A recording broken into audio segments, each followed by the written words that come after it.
His name is fucking Presley. He was the fucking little baby. You mind if I do cuts on your head? Do some scratches?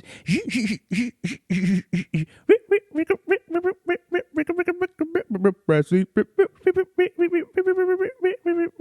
Presley. Mad Max was the turnout of my lifestyle.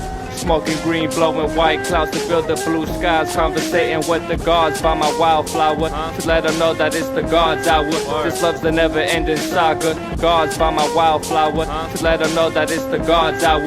This love's the never-ending saga. Gods by my wildflower to let them know that it's the God's hour. This love's the never-ending saga. Gods by my wildflower to let them know that it's the God's hour. This love's the never-ending saga. Walk through the sands of times like Gara. On the other side of that gad is karma. You wet Prada, the devil like inside your box now. While the angels fly over my headstone.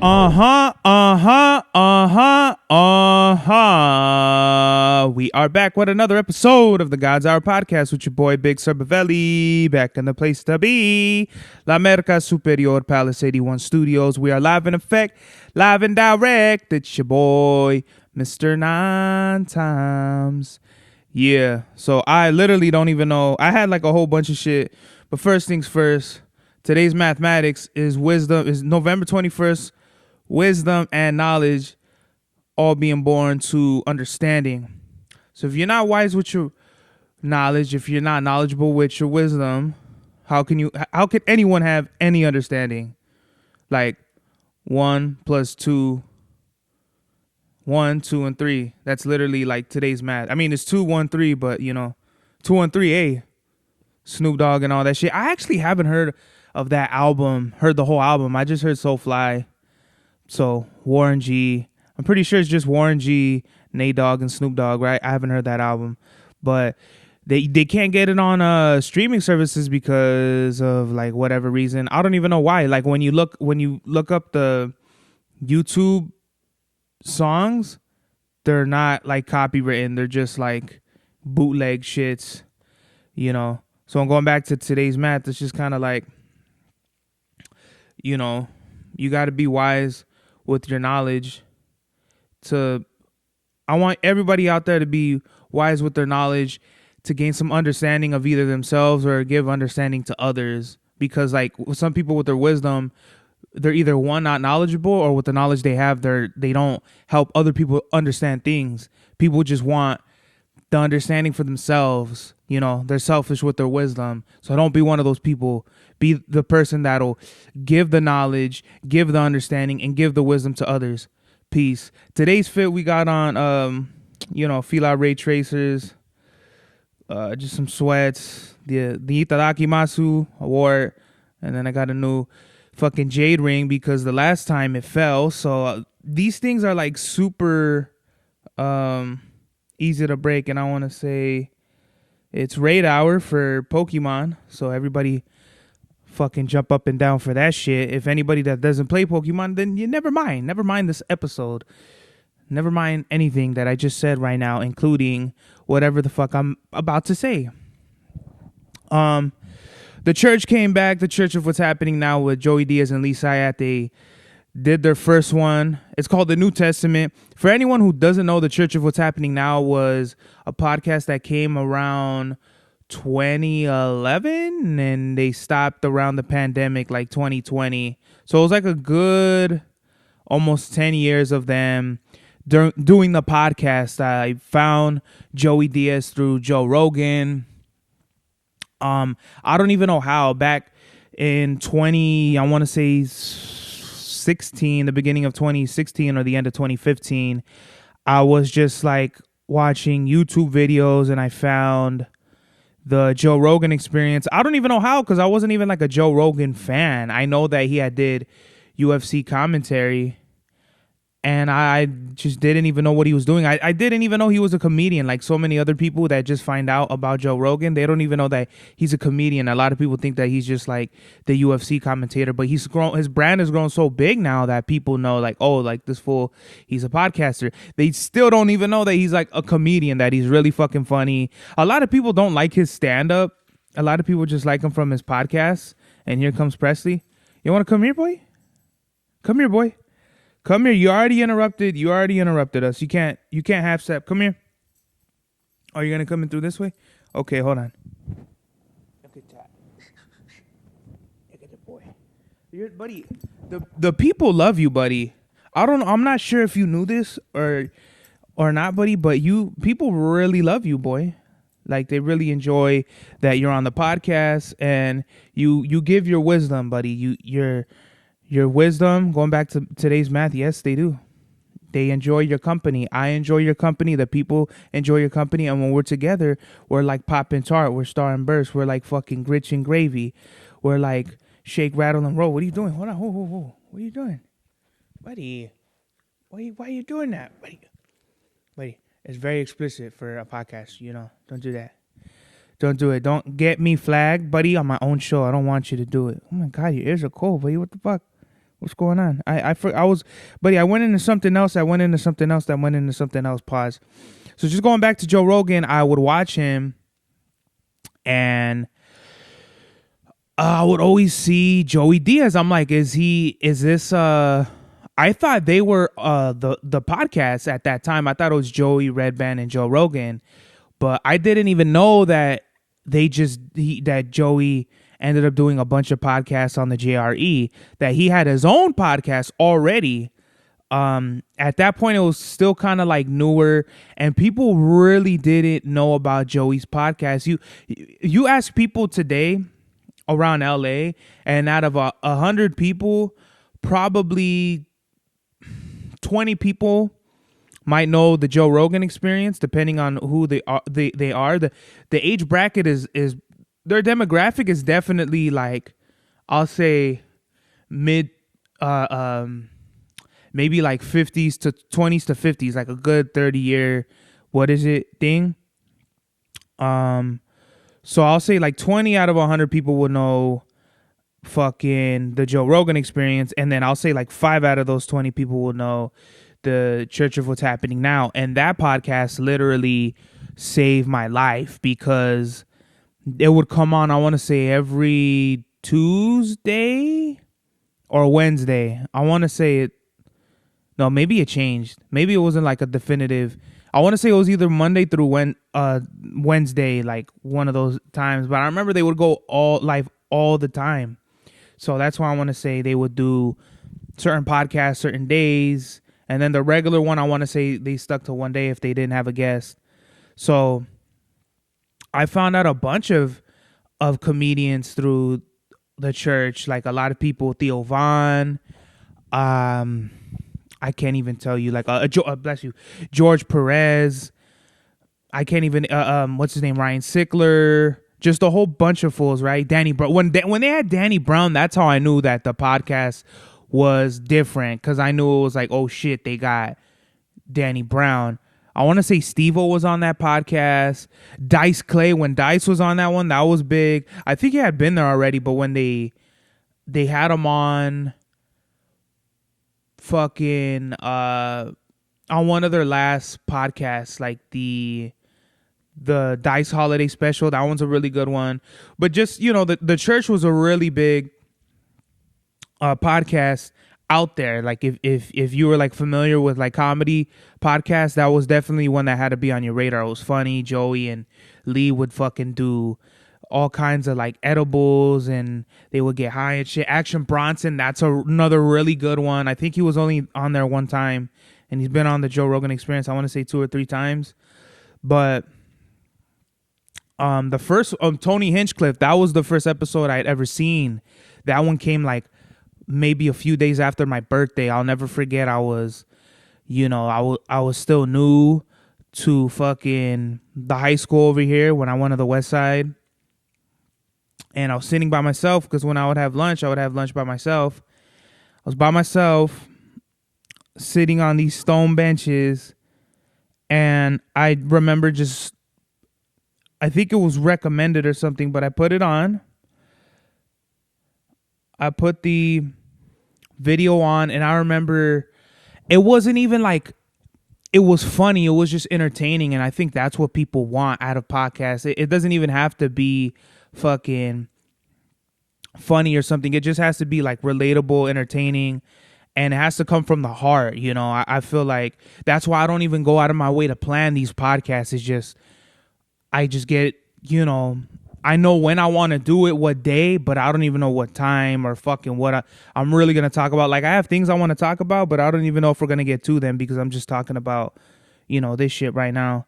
So the New Testament is back. The first episode, I wasn't expecting much because it's like, it's the first podcast back, but I think, like, I laughed a few times, but it was just cool seeing them back together and like what format they're going to be in, because like in their old studio, they had like cameras against the wall, and you could sick tell like there's cameras on either side, like shitty Sony cameras too. So hopefully like it'll be some point where I just go straight to YouTube live and it's not pre-recorded. Like you could just get it like this. I don't know. I like running my podcast my way. So we'll just really see where this goes. But I kind of like Joey's joint was cool. Then he did the check-in, which was cool, which was kind of like the same thing. And then Joey's joint, then the check-in. Joey's joint was like, all right. I haven't seen the Beauty and the Beast. That was Joey Diaz and what's her name's, another comedian. I haven't seen her podcast, but the Church of What's Happening Now is where Joey really came out. Like became like kind of like a star. His comedy stand-up was okay. I've known him from The Longest Yard, so it's funny. I was more familiar with Joey, like, oh, actually no, Joe Rogan was on Fear Factor. I don't know, but I like there's just a really dope podcast, and I can't wait to see what they do. They say that it's gonna be different. It's not really gonna be like how the Church of What's Happening Now was. It's gonna be more so its own thing. I can't wait. What else did I have for it? Yeah, it's just like a life-saving pod. Yeah. WWE is getting really good, especially SmackDown. Raw took like a backseat. I feel like as soon as they ended the CM Punk and Drew McIntyre feud, it kind of like Raw took a backseat, especially because now the Judgment Day storyline is kind of getting like old. I don't know what they're going to do, but I feel like it's just weird. I don't know what they're doing. It seems like they're trying to get Rhea Ripley away from the whole storyline, and they could go a million ways with it, but I just want to see, like, I kind of don't want to see them anymore. It kind of feels like it's the same shit now. Like, the Judgment Day now feels like the NWO. It seemed like when Liv was getting in it, like, the whole Liv versus Rhea storyline was kind of what carried the storyline, but now that it's kind of like they brought other people into the mix for War Games that's coming in Survivor Series, it just feels a little like watered down, convoluted. It isn't really catching my attention, because if we're going based off of just Damian and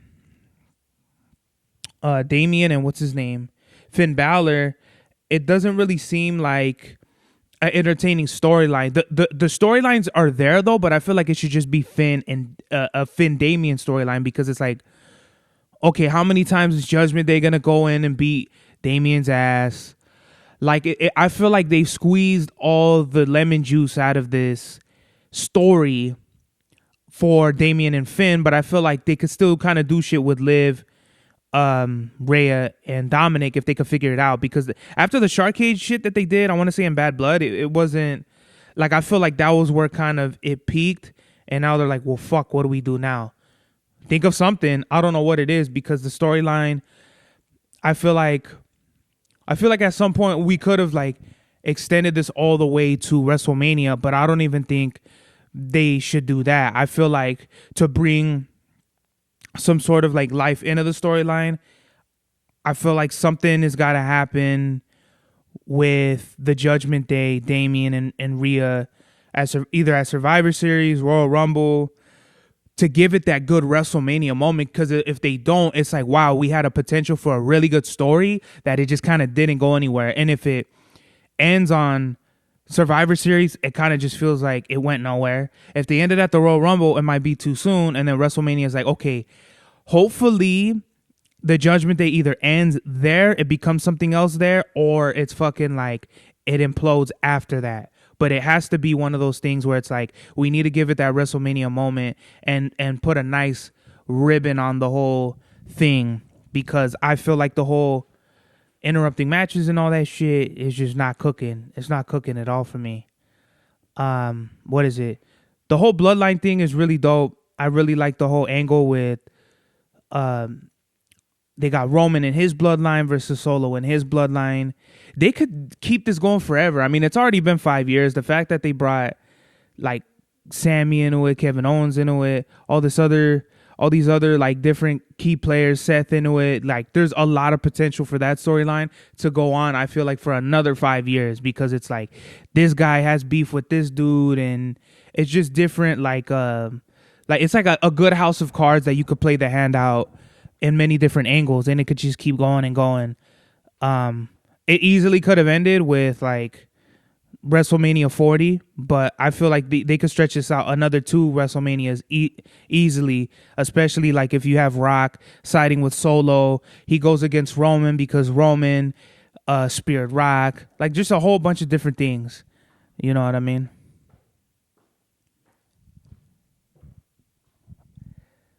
So wrestling is getting really good, man. Really, really good. Bless you. Salud. That was weird. My mom's making weird noises. Yeah, so wrestling is really dope. I've been a big fan of wrestling. I don't think I said this, but since I was like probably like 4 or 5. No, probably like 6. Not that. No, actually, yeah. No, probably like 7. I want to say like 05. End of 04, 05, I would watch wrestling every week at my tia's house. Back when SmackDown was on Thursdays, I want to say it was Friday, then it changed to Thursday, then back to Friday or something like that. But I remember when it was Thursday Night SmackDown, then it was Friday Night SmackDown, and it's been Friday Night SmackDown for like a while. I don't think ever since like the early 2000s, I don't think they changed the day. Fuck, I don't even know how long we've been going. Do you know how long we've been going, buddy? I want to say we've been going for like almost 20 minutes. Whatever. I think I'm just going to talk about what I talk about, and that's okay, however long this shit takes. Yeah, but I remember, like, you know, like with Santi and shit, like my favorite wrestlers are like always going to be Eddie, Ray, John, Edge, Randy. Like, I hated Edge and Randy growing up. Like, I hated the heels growing up. Now, I love the heels. Like, fuck the baby faces, you know? I don't understand. I think it's always been like that, though. Heels have always been like for adults, and baby faces have always been for kids, because you always want the hero to win.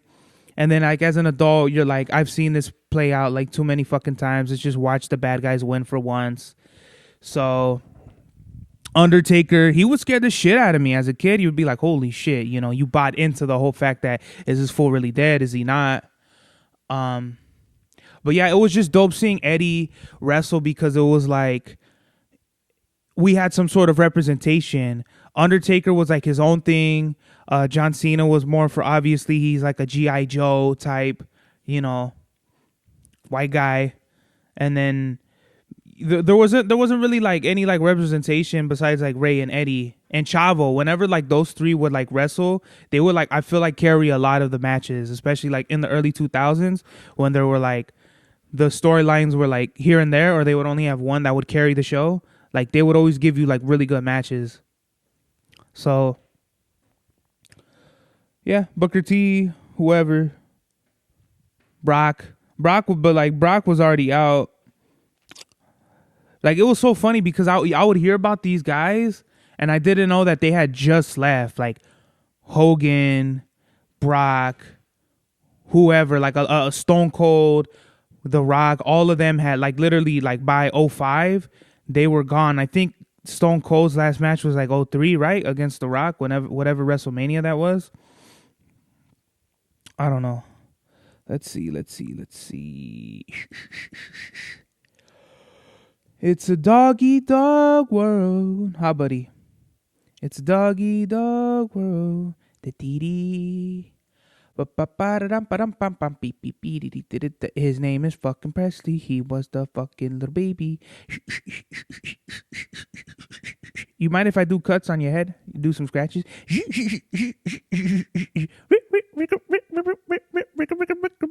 Presley.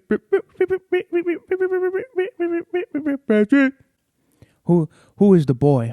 Say something. Say something to the people. Say something. Say something to the people.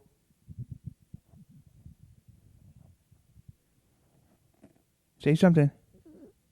Okay, fine. I heard you. As long as I heard you, that's all that matters, boy. Yeah. Yeah. I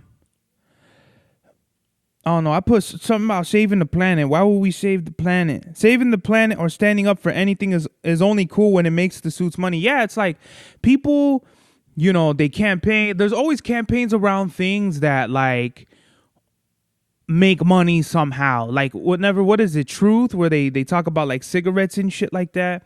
It only goes back to like some organization, even if it is like good intentions. It always goes back to like, oh, by the way, you got to click on this website and we need to get some traction on our fucking, on our thing or whatever. There's never any ads, and it's just like an ad for, like be cool, don't be an asshole. Like make sure you smile to somebody and you fucking be kind, rewind. It's never that. It's always like quit cigarettes, fucking www.giveusyourmoney.com. It's never like just stop smoking cigarettes, period. It's like there's a fucking website you got to go to, or OnlyFans somewhere. You know what I mean? You've seen these shits, right? Like on the buses or something like that. You ain't feeling me? Well, guess what? I ain't feeling you, homie. How you feel about that? Huh? You all up in your feelings and you ain't feeling me. I ain't feeling you. How about that, B? Huh? You want to talk all this shit? Tell them how you really feel.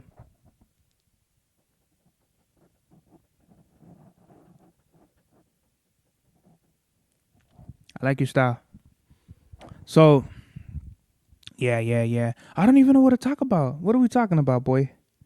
What else should we talk about? No, I don't like that shit about like saving the planet. Like we're already late. If you're trying to we're trying to save the planet now, and we're late to the fucking party with it. It's just like, who cares? We're fucking the earth, pause, at a breakneck speed, and we're not ever gonna get ourselves out of this hole that we've created for Mother Earth. We're done. We got so many landfills. We're polluting the fucking ozone layer and the greenhouse gases and all this shit. It's over, guys. It's over. There's no way.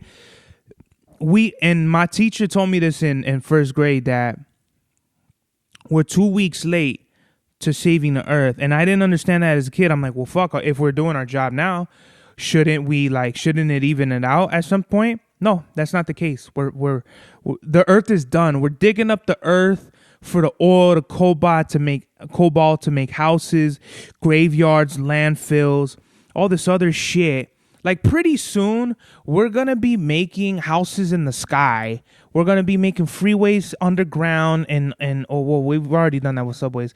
But like we're gonna be making communities underground, like Get Out. And it's just like I don't see how people don't understand how this is not the problem. I don't know what's going on, but it's over. Like the planet is done. It's a done dilly. Maybe fucking Elon Musk is right. Maybe we should go to Mars and terraform, because by the time we figure out how to go to fucking Mars, the Earth is gonna be so like drained of all its natural resources that the best alternative probably is to go to Mars. Isn't that right, Pop? That's right. That's fucking right. And that's the quote of the day. That's right. Huh, Presley? Would you like to say something on your grandpa's behalf? Very wise words. I respect that. I fucking respect that shit. Oh, I forgot I got this new little J Dragon piece, the year of the dragon, but it's the year of your boy. It's the year of the dog. But yeah, this shit's hard. I don't even know. I've never even seen jade this color. It's like, it looks wood. but it's actually jade. Hey, Pops, I got you a Christmas tree cake. It's on the kitchen table. You see it? It's called a Christmas tree cake. It's like in a wrapper. You got it? It's kind of like a Twinkie, but it's like a Christmas tree Twinkie. You're welcome. Probably gonna get more at the store later. Let's see. What else do we got? I hate fools that swear that they had it worse than you when in reality it's very comparable. And this isn't just like, if you really had it worse and you just speak your piece, that's fine. But if you're one of those like every time someone brings up some like shit that they went through, oh dog, oh my god, and they bring up shit like this girl I knew from my old job, she was always like that. If like let's say, I don't know, you could bring up the most random shit like fucking, man, I fucking hate that my car, you know, it fucking it only accelerates like, you know, 0 to 60 in 5 minutes. Oh my god, really? I had a car that went 0 to 60 in 10 minutes. You don't know the pain of your car fucking being as slow as a turtle, and you gotta cheat on your wife and shit like that, and you only have 5 minutes, and the car only goes fucking 0 to 60 in 10, and all this shit, and it's like, whoa, like why do you even care? You know? It's like, oh my god, you don't even know what traffic is until you're sitting in traffic for 3 hours every day and you got to work 7 days a week. And it's like, shut the fuck up already, bro. Like, don't nobody give a fuck. Like, shut up with that shit. You know what I mean? Like, okay, great. Like, play yourself a violin and go fuck yourself, because who really cares about that? I don't care about that. The rest of these people, they really don't give a fuck about that. We all got our own problems. So you going over here trying to sit on your fucking what's that shit? Get on a high chair and act like you've had it so much worse than everybody else. It's like, come on, bro. Like, please, like, tell it to somebody who really cares, because I really don't. Like, fools really swear that they fucking, you know, they fucking lived in the woods and had to skin bears and shit and hide in, you know, horse hides to survive winter or whatever. It gets annoying. I know I had like something else to like add with that, but like I said, like during the week I just put the notes down and then I just come back and, you know, whatever. I give you like 10% of what I really meant at that time. Am I boring you? Are my stories boring? Huh? I'm not boring? Okay, well, don't ever look like you're bored, because I'll take that as a sign of disrespect. You know, I'm going to check you, all right? I'll check you right here on this podcast, B. That's right, in the words of your grandpa. All right.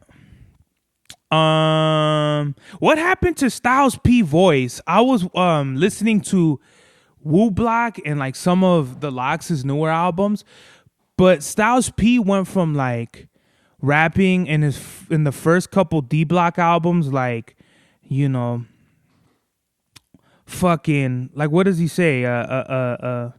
Shoot him in the head, shoot him in the face of the chest, then shoot him in the waist of the neck, then shoot him in the gut of the mouth, then shoot him one more time. Like, you know, to like, yeah, motherfuckers, D Block and all that, it's the Locks and Glocks and Mox. Like, he got a high pitch. He did like the B-roll shit where he like pitched his voice up high. I kind of don't like that, because when I listen now, I'm just like, this fool sounds like he fucking did, you know, he just hit a Nas balloon or some shit and he started rapping. I don't like that at all. I don't like that Styles P is out here sounding like a chipmunk or something compared to, because it's really crazy when you listen to the first Rough Riders album, We Are the Streets, Money, Power, Respect, and then you listen to like Filthy Beautiful America or whatever, and you're like, who the fuck is this fool? Did they replace Styles P with fucking, you know, Alvin and the Chipmunks, Debo bigger fucking cousin or something like that? I don't know.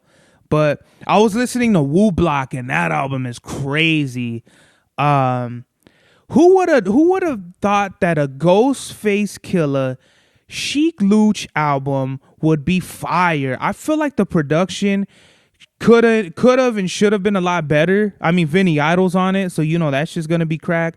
But I feel like they could have went a lot of different ways with the production. Granted, there are great songs, and I'll do like an album review, maybe I guess towards the end or something. Maybe I'll do, you know what? I'll just get the album review out of the way for this. Okay, so Wu Block, I feel like it has incredible production and like a good team effort. Sheik definitely steps his pen game up when he's going verse to verse with Ghostface. Ghost doesn't ease up on the pedal lyrically. The hardcore street and the coke raps from the Locks and the Wu features. It feels like a super group album that should have happened already. Definitely like in the early 2000s. Like, you know, the Locks came out in 98 or 99. So I feel like 01 would have been 01, 02 would have been a perfect like Wu Block album. But even then, like now that, when did it come out? Like 2011, 10, 11, 12. Hey. Come here. I'll put you down. Don't do that. Come here. Come here. You want to be with your grandpa? Go with your grandpa. Go ahead. Be free, Jelly Bean. Yeah, so it's a great album. Driving Round or Riding Round. That's a good song. There's a lot of dope songs, but just I didn't write them down, but like just off of the head, Driving Around's a really good fucking song. I feel like there were some tracks that were like compared to others. Overall I give it an A. There's like tracks that I don't really like compared to others, but that's really it. So it passes the bulletproof meter. It's definitely one of those like ride to work or ride back from work albums. You know what I mean? Some sort of motivation to either drive home or drive to work is fire, man. I really didn't think they would come out with an album like this. I can't remember, like Czarface. That's a group I've yet to hear, but there's certain groups out there where it's like very random. And it's like, why do these guys like need to make an album? They need to make an album because of like good chemistry like this. And you wouldn't even think like the Wu and Locks would be tight, but they are. Like Method Man, he has that freestyle on the Mike's and Men documentary. I want to say it's from, where he's like Wu Block, real and you not, you know, then and then turn around like Tupac, spit it right at the cameraman. You know, that's fire. Meth has always been a spitter, dope spitter, and I think he only has like 1 or 2 features on that album. Let's see. This Wicked movie, I don't know, man. I don't know. I've never seen an ad for it like on TV, but I've seen the fucking ads on like buses and shit. And of course, Erykah Badu has to be the Black Witch, and what's her name? Ariana Grande has to be the White Witch. Like there was no way they were gonna flip it around like Cinderella status, where we get like, you know, a black girl that plays, you know, a traditionally white fucking movie character, but people, oh, it's a character, you know, like I get it, but then I don't get it, you know, like I get what some people like, you know, like I see it both ways, but I don't know. It's like, oh wow, Erykah Badu, she would be the bad witch and all that shit. So if they're gonna stick to it being a musical, I can see it being good. But if it's supposed to be like an actual movie, I don't know. Wicked is a musical, and I don't know shit about this. Like I've never seen TV ads for it, so I don't know. Maybe I'll check it out. Maybe I won't. I don't even have free time to do shit that I like fucking watch a football game, like my dad. I don't know, man. All I feel like, I don't know. I just feel like I never have any time. Let's see.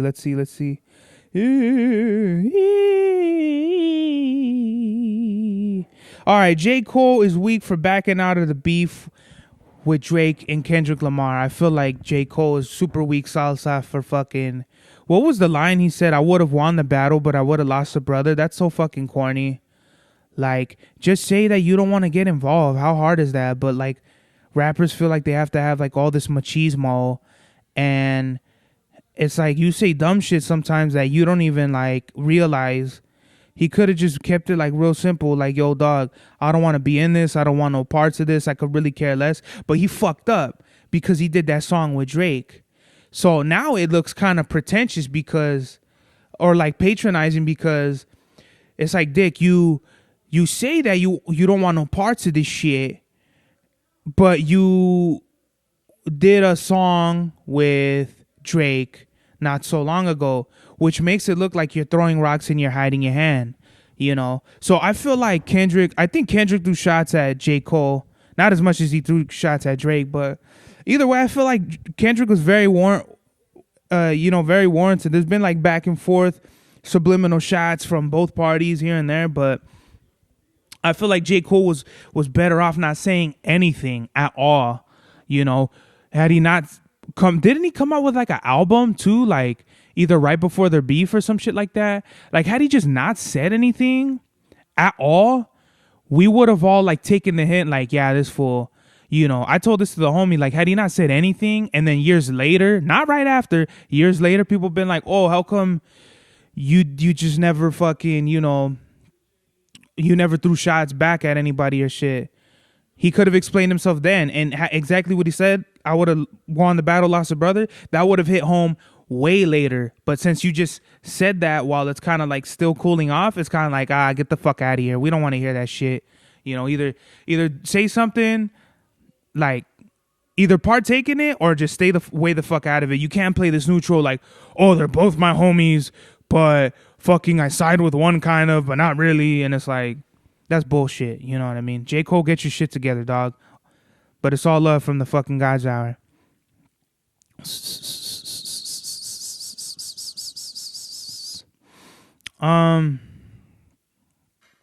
Is that really all I had? That's all I had. I don't know. I don't even know how to end this off. Pops, what's the message of the day, Pops?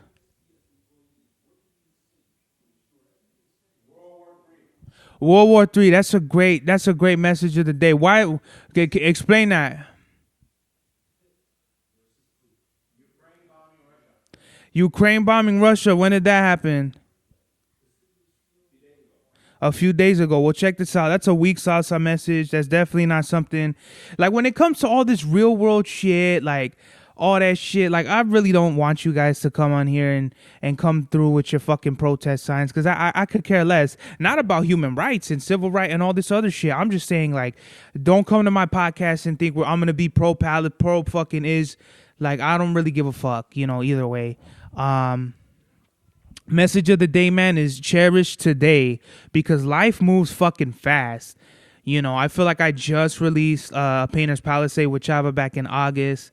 You know, I felt like there's days where I still feel like I'm on like probation kind of, and it's just fucking weird.